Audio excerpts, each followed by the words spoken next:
Hello and good day. I hope you're doing great. I'm here with you for the daily analysis of Nasdaq on February 4th. After a sharp drop and liquidity collection in the weekly lows area, the Nasdaq index has entered a strong recovery phase and is now ranging and consolidating in the premium zone of the HTF structure. The prevailing trend is still bullish, and as you can see, we are in an upward channel.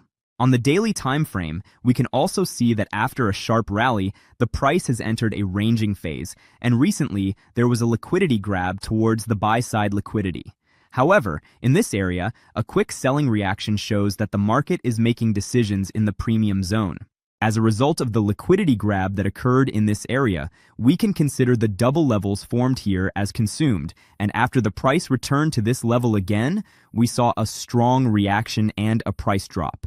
In the 4-hour time frame, we can also observe that after reacting to the BPR that existed in the range area, the price started its upward movement, broke out of the range, and last week, following the news about the new Federal Reserve nominee, experienced a sharp decline.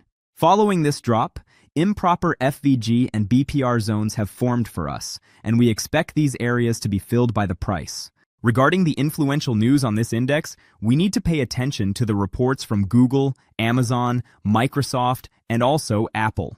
In particular, Amazon and Google's reports this week could be the main drivers for the movement of this index. If the report's results are better than expected, we could see a potential upward movement in the index, and if the results are weaker than expected, they could increase selling pressure on this index. And finally, we are currently on the 1-hour time frame. Here we can see that the price returned to its previous low yesterday, and after reacting to the 25,114 area, it bounced back from this level. Today, during the Asian session, it has been in an accumulation phase within a range between 25,260 and 25,371.